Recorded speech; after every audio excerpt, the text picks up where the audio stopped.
ವಾಲ್ಮೀಕಿ ವಿಷಯ ಹೇಳಿದಾಗ ಮಂತ್ರಾಲಯ ಮಹಾತ್ಮೆ ಬಂತು ನನಗೆ. ಕನ್ನಡ ವರ್ಷನ್ ಪೂರ್ತಿಯಾಗಿತ್ತು, ತೆಲುಗು ವರ್ಷ ನಡೀತಾ ಇತ್ತು. ಏಕೆಂದರೆ ಎನ್ ಟಿ ರಾಮರಾಯರು ಕಾಲ್ ಶೀಟ್ ಕೊಡ್ತಾಯಿದ್ದು ಇಷ್ಟ ಬಂದಂಗೆ ಕೊಡ್ತಾಯಿದ್ರು. ಅವರು ಇಷ್ಟ ಬಂದಂಗೆ ಕೊಡ್ತಾ ಇದ್ದಾಗ ನಾವು ಹೋಗಿ ಕೆಲಸ ಮಾಡಬೇಕಾಗಿತ್ತು. ಅಷ್ಟೊತ್ತಿಗೆ ನನಗೆ ಮಂತ್ರಾಲಯ ಮಹಾತ್ಮೆ ಸ್ಟಾರ್ಟ್ ಮಾಡೋಣ ಅಂತ ಬಂದಾಗ I was force to resign my job in Jupiters. ಆವಾಗ ಅವರು ತುಂಬ ಮ್ಯಾನೇಜ್ಮೆಂಟ್ ಹೇಳಿದ್ರಿಲ್ಲ, ನಿಮ್ಮನ್ನು ಬಿಟ್ಕೊಡೋಕ್ಕೆ ಆಗಲ್ಲ ನಮ್ಮ ಕೈನಲ್ಲಿ, ನಿಮ್ಮಂಥ ಅಷ್ಟು ಒಳ್ಳೆಯವ್ರು ಸಿಗೋದಿಲ್ಲ ನಮಗೆ, ಬೇಡ ನಮಗೆ ಇಲ್ಲ. ಕೊನೆಗೆ ನಾವು ಹೋಗಲೇಬೇಕು, ನಾನು ಸ್ವಂತ ಪ್ರೊಡಕ್ಷನ್ ಸ್ಟಾರ್ಟ್ ಮಾಡ್ತಾಯಿದ್ದೀನಿ, ನಾನು ಹೋಗಲೇಬೇಕು ಅಂತ ಹೇಳಿದಾಗ, ನಿಮ್ಮಷ್ಟೇ ಒಬ್ಬ ಪ್ರತಿಭಾವಂತ ಯಾರಾದರೂ ಇದ್ದರೆ ನೀವೇ ಕರ್ಕೊಂಬಂದು ಆ ಕನ್ನಡ ಡಿಪಾರ್ಟ್ಮೆಂಟಿಗೆ ಬಿಟ್ಬಿಡಿ, ಆಮೇಲೆ ನೀವು ಹೋಗಿ, ನೀವು ಅಲ್ಲಿವರೆಗೂ ನಿಮ್ಮನ್ನು ಬಿಟ್ಕೊಡೋಲ್ಲ ಅಂತ ಕಂಡೀಷನ್ ಹಾಕಿದ್ರು. ಆವಾಗ ನಾನು ಹೋಗಿ ಸಿದ್ಧಲಿಂಗಯ್ಯನವ್ರನ್ನ ಕಾಂಟ್ಯಾಕ್ಟ್ ಮಾಡಿ ಅಪ್ಪ ಇದರಲ್ಲಿ ಕೆಲಸ ಇದೆ, ಕನ್ನಡ ಇನ್ಚಾರ್ಜ್ 300 ರೂಪಾಯಿ ಸಂಬಳ ಕೊಡ್ತಾರೆ, ನೀವು ದಯವಿಟ್ಟು ಬಂದು ಒಪ್ಕೋತೀರಾ ಅಂದರೆ ಅವ್ರಿಗೂ ಯಾವುದೂ ಕೆಲಸ ಇರಲಿಲ್ಲ ಪಾಪ. ತಕ್ಷಣ ಬಂದು ಒಪ್ಕೊಂಡ್ರು ಅವರು. ತಕ್ಷಣ ಬಂದು ಒಪ್ಕೊಂಡು ಜೂಪಿಟರಲ್ಲಿ ಕನ್ನಡ ಇನ್ಚಾರ್ಜ್ ಆಗಿ ಅವರು ನೇಮಕ ಆಗೊಂಡ್ರು. ಸೊ ಇದು ನಮ್ಮ ಸಿದ್ಧಲಿಂಗಯ್ಯನವರ ಒಂದು ವಿಷಯ.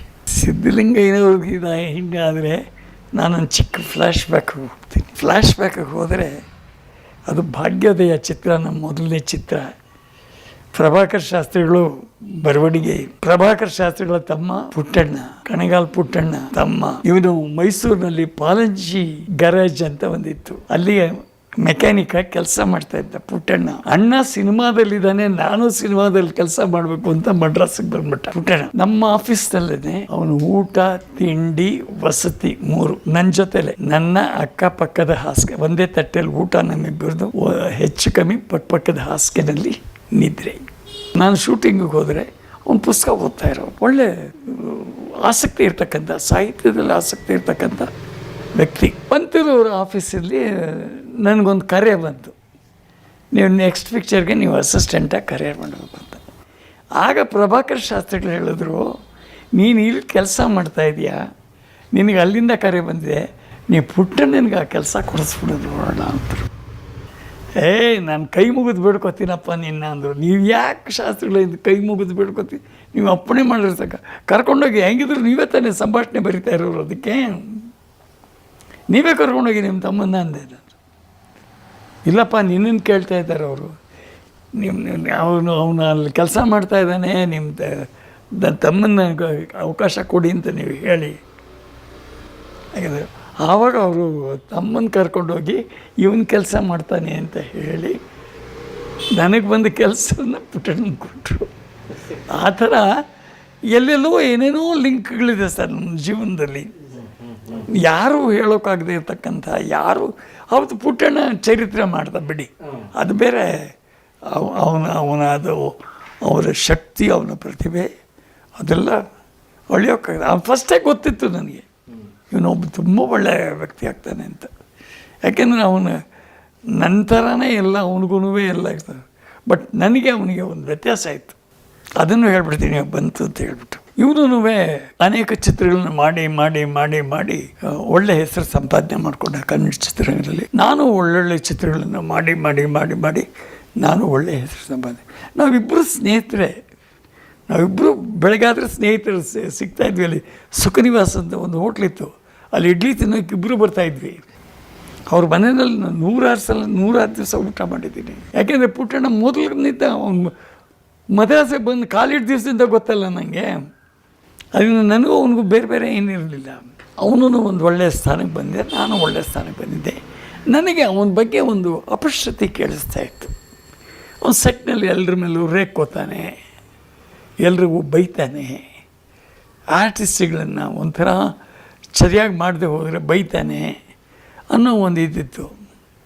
ನಾನು ಹೇಳಿದೆ ಒಂದು ದಿವಸ ಅವನಿಗೆ, ನಮ್ಮ ಸೆಟ್ಟಲ್ಲಿ ಏನು ಅಂತಂದರೆ ನಗನಗತಾ ಕೆಲಸ ತಗೋತೀರ, ಯಾರ ಮೇಲೂ ಕೋಪ ಮಾಡ್ಕೊಳ್ಳಲ್ಲ, ಯಾರ ಮೇಲೂ ಸಡ್ಡೆ ಮಾಡ್ಕೊಳ್ಳಲ್ಲ, ತಪ್ಪು ಮಾಡದೆ ತಿದ್ದುತ್ತೀರಾ, ಒಂಥರ ಸ್ನೇಹಪರವಾಗಿ ಹೋಗ್ತೀರಾ, ನಗನಗ್ತಾನೇ ಕೆಲಸ ತಗೋತೀರಾ ಅನ್ನೋದು ಒಂದು ನಮ್ಮ ಮೇಲಿದ್ದಂಥ ಒಂದು ಹೆಸರದು. ಒಂದು ದಿವಸ ನಾನು ಹೀಗೆ ಮಾತಾಡ್ತಾ ಇದ್ದಾಗ, ಪುಟ್ಟು ನೀನು ದೊಡ್ಡ ತಪ್ಪು ಮಾಡ್ತಾ ಇದೀಯಾ ಅಂದೆ. ಏನು ತಪ್ಪು ಮಾಡ್ತಾಯಿದ್ದೀನಿ ಅಂದ. ಏನಿಲ್ಲಮ್ಮ, ನೀನೇನೋ ಸೆಟ್ಟಲ್ಲಿ ಸಿಕ್ಕಾಪಟ್ಟೆ ಭಾಳ ರೂಡಾಗಿ ಬಿಹೇವ್ ಮಾಡ್ತೀಯಂತೆ, ಇವ್ರನ್ನ ಬೈತೀಯಂತೆ, ಚಿಕ್ಕ ಚಿಕ್ಕ ವಿಷಯಕ್ಕೆಲ್ಲ ಕೋಪ ಮಾಡ್ಕೊಳ್ತೀಯಂತೆ, ಯಾಕೋ ಈ ಥರ ಎಲ್ಲ ಮಾಡ್ಕೊಳ್ತೀಯ, ಏನೇ ಬಂದರೂ ಸಮಾಧಾನವಾಗಿ ತಗೊಳ್ಳೋ. ಬುದ್ಧಿವಾದ ಹೇಳೋದು ಭಾಳ ಸುಲಭ. ಅಲ್ಲಿ ಸೆಟ್ನಲ್ಲಿ ಕೆಲಸಗಳು ನಡೆಯೋವಾಗ ಸೆಟ್ಟಲ್ಲಿ ಕೆಲಸ ನಡೀದೆ ಹೋದರೆ ಕೋಪ ಬರದೇ ಇರುತ್ತಾ? ನಿನ್ನಂಥ ಸಾಧನೆ ನನಗಿಲ್ಲ. ಕೋಪ ಬಂದೇ ಬರುತ್ತೆ ನನಗೆ, ನಾನು ಕೋಪ ಮಾಡ್ಕೊಳ್ಳೋದು ಉಂಟು. ನೋಡೋ, ನೀನು ಹೆಸರು ಮಾಡಿದ್ಯಾ, ನಾನು ಹೆಸರು ಮಾಡಿದ್ದೀನಿ, ಆದರೆ ನನಗೂ ನಿಮಗೂ ಒಂದು ದೊಡ್ಡ ವ್ಯತ್ಯಾಸ ಇದೆ. ಏನದು ದೊಡ್ಡ ವ್ಯತ್ಯಾಸ? ನನಗೂ ನಿಮಗೂ ಇರೋದು ಅಂದ. ನನಗೂ ಹೆಸರಿದೆ, ನಿಮಗೂ ಹೆಸರಿದೆ, ಅಷ್ಟೇ ತಾನೇ ಅಂತಂದ. ಅಲ್ಲ ಕಣೋ, ಹೆಸರಿದೆ, ಒಪ್ಕೋತೀನಿ, ಆದರೆ ಒಂದೇ ಒಂದು ವಿಷಯ, ನಾನು ಹೆಸರು ಮಾಡ್ಕೊಳ್ತಾ ಇರೋದೇ ಬೇರೆ, ನೀನು ಹೆಸರು ಮಾಡ್ಕೊಳ್ತಾ ಇರೋದೆ. ನೀನು ಹೆಸರು ಮಾಡ್ಕೊಳ್ತಾ ಇರೋದೆಲ್ಲ ಏನಾಗ್ತಾಯಿದೆ ಅಂದರೆ ನೀನು ತಲೆಗೆ ತೊಗೊಂಡು ಹೋಗ್ತಾ ಇದೀಯ. ನೀನು ಅದನ್ನು, ನಾನು ಹೆಸರು ಮಾಡ್ಕೊಳ್ತಾ ಇರೋದೆಲ್ಲ ನನ್ನ ಜೋಬಿಗೆ ತೊಗೊಂಡು ಹೋಗ್ತಾ ಇದ್ದೀನಿ. ನಾನು ಹೆಸರು ಮಾಡಿರೋದೆಲ್ಲ ನಾನು ದುಡ್ಡು ಮಾಡ್ಕೊಳ್ತಾ ಇದ್ದೀನಿ, ನನ್ನ ಜೋಬಿಗೆ ತೊಗೊಂಡು ಹೋಗ್ತಾ ಇದ್ದೀನಿ. ನೀನು ಹೆಸರು ಮಾಡ್ಕೊಳ್ತಾ ಇರೋದು ನಿನ್ನ ತಲೆಗೆ ತೊಗೊಂಡೋಗಿ ಅಹಂಕಾರ ಜಾಸ್ತಿ ಮಾಡ್ಕೊಳ್ತಾ ಇದೆಯಾ. ದಟ್ಸ್ ನಿನಗೆ ದುಡ್ಡು ಮಾಡ್ಕೊಳ್ತಾ ಇಲ್ಲ.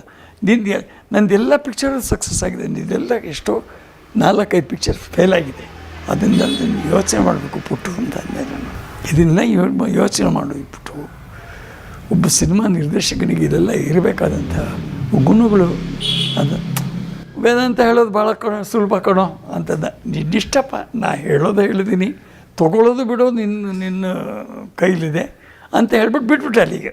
ಬದುಕಿನ ಅನುಕ್ಷಣ